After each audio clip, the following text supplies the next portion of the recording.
Exercise 8.4 question number 5 का fourth part देखिए। यहाँ हमें क्या करना है, local maximum and local minimum value निकालनी है यदि कोई एग्जिस्ट करती है तो। फंक्शन क्या दिया हुआ है, f x is equal to 2 cos x plus x. आपको x बराबर 0 से x बराबर पाई तक कहाँ मैक्सिमा कहाँ मिनिमा बन रहा है ये बताना है, ठीक है। तो सबसे पहले डिफरेंशिएट करके एफ डैश एक्स निकाल लेते हैं। तो दोनों तरफ डिफरेंशिएशन कर दिया विद रेस्पेक्ट टू एक्स।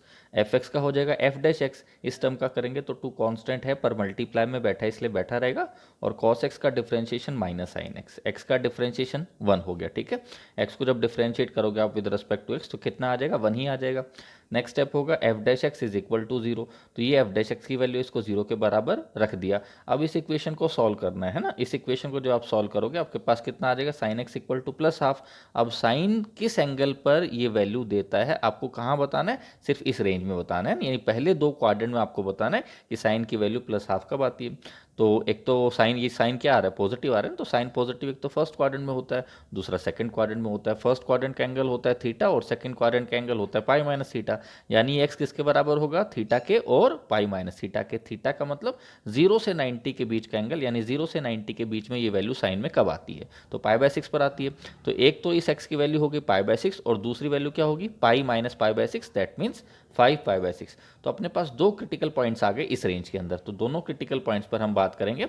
देखिए सबसे पहले हम एफ डबल डैश एक्स निकाल लेते हैं। ये जो एफ डैश एक्स है इसको दोनों तरफ डिफरेंशिएट कर दिया विद रिस्पेक्ट टू एक्स। तो एफ डैश एक्स का डिफरेंशिएशन हो जाएगा F double dash x, -2 constant है पर मल्टीप्लाई में बैठा इसलिए बैठा रहेगा।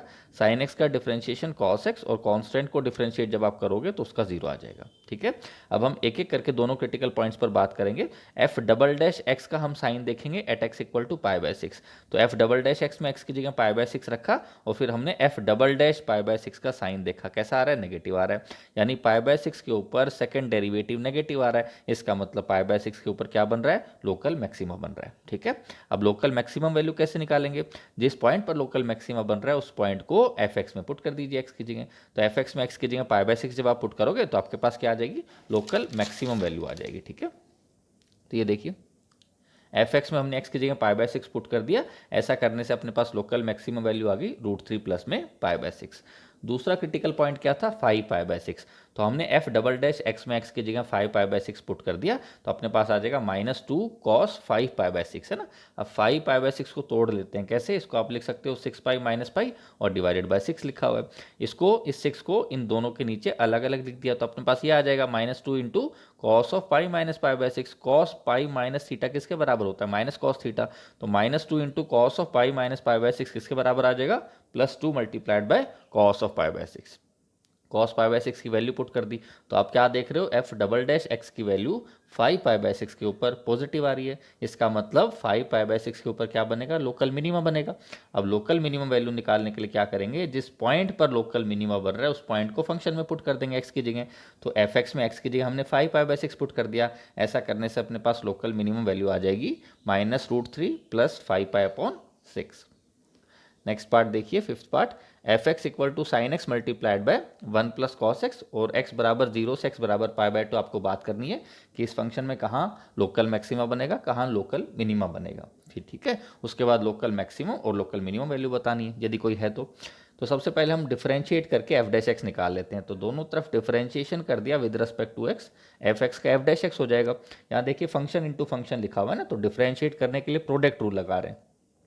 इसको फर्स्ट बोल देते हैं, इसको सेकंड बोल देते हैं। तो प्रोडक्ट रूल क्या कहता है कि पहला function as it is multiplied by दूसरे फंक्शन का डिफरेंशिएशन, कांस्टेंट का 0 cos x का माइनस साइन एक्स, प्लस आपके पास second function as it is multiplied by पहले का डिफरेंशिएशन। तो साइन एक्स को जब आप डिफरेंशिएट करोगे तो cos x आ जाएगा, sine into minus sine square x आ जाएगा। और जब आप इस cos x को इन दोनों के साथ, इन दोनों टर्म्स के साथ अंदर मल्टीप्लाई करोगे तो ये आ जाएगा cos x प्लस में cos स्क्वायर एक्स। ये अपने पास एफ डैश एक्स आ चुका है। अब आप जानते हैं कि नेक्स्ट स्टेप होगा f dash x is equal to 0, यानी वहां पर हमें एक इक्वेशन सॉल्व करनी है। और आप बहुत ही अच्छे तरीके से जानते हैं कि एक इक्वेशन तभी सॉल्व होती है जब वो एक ही फंक्शन में हो। तो चलिए यहीं हम एक फंक्शन बना लेते हैं। इस क्वेश्चन में दो फंक्शन बैठे ना फिलहाल, एक तो साइन है, कॉस है, एक में कन्वर्ट कर लेते हैं। तो साइन स्क्वायर एक्स को आप क्या लिख सकते हो, 1 माइनस कॉस स्क्वायर एक्स लिख सकते हो। और जब आप इसको सिंप्लीफाई करोगे तो एफ डैश एक्स आपके पास आ जाएगा 2 cos square x plus cos x minus 1। अब आप देख रहे हो कि एफ डैश एक्स एक ही फंक्शन में है ना। तो अब हम एफ डैश एक्स को 0 के बराबर पुट कर देते हैं और इस इक्वेशन को सॉल्व कर लेते हैं। जब आप इस इक्वेशन को सॉल्व करोगे तो आपके पास cos x की एक तो वैल्यू हाफ आ जाएगी और दूसरी आ जाएगी -1। आपको सिर्फ 0 से 90, जब x की वैल्यू 0 से 90 तक होगी वहां बात करनी है। 0 से 90 का मतलब क्या हो गया, फर्स्ट क्वाड्रेंट हो गया, और फर्स्ट क्वाड्रेंट के अंदर कॉस नेगेटिव नहीं हो सकता ना, कोई भी ट्रिगो फंक्शन नेगेटिव आंसर नहीं दे सकता। इसका मतलब फर्स्ट क्वाड्रेंट में तो सिर्फ यही वैल्यू पॉसिबल है। तो 0 से 90 के बीच में कॉस का आंसर प्लस हाफ कब आता है, π/3 पर आता है। यानी अपने पास एक क्रिटिकल पॉइंट आया π/3। अब हम क्या करेंगे, f डबल डैश एक्स निकालेंगे और उसके बाद f डबल डैश एक्स का साइन ऑब्जर्व करेंगे एट दिस क्रिटिकल पॉइंट। ठीक है, तो ये देखिए ये f डैश एक्स है, इसको दोनों तरफ दोबारा डिफरेंशिएट कर देते हैं विद रिस्पेक्ट टू x। तो f डैश एक्स का डिफरेंशिएशन क्या होता है, f डबल डैश एक्स। यहाँ देखिए राइट साइड में 3 टर्म्स है, तीनों को अलग अलग डिफरेंशिएट कर देते हैं। 2 मल्टीप्लाई में बैठा है, बैठा रहेगा। कॉस और एक्स को कैसे डिफरेंशिएट करेंगे, पहले पावर को, फिर फंक्शन को, फिर एंगल को। पावर आगे ऊपर एक कम, ये तो पावर का हो जाएगा। फिर कॉस एक्स का करोगे तो माइनस साइन एक्स, फिर एक्स का करोगे तो 1। यानी इस फोटो का डिफरेंशिएशन क्या आ गया, माइनस का 4 into cos x into sine x. ठीक है, उसके बाद कॉस एक्स को डिफरेंशिएट करोगे तो माइनस साइन एक्स, कॉन्स्टेंट का 0।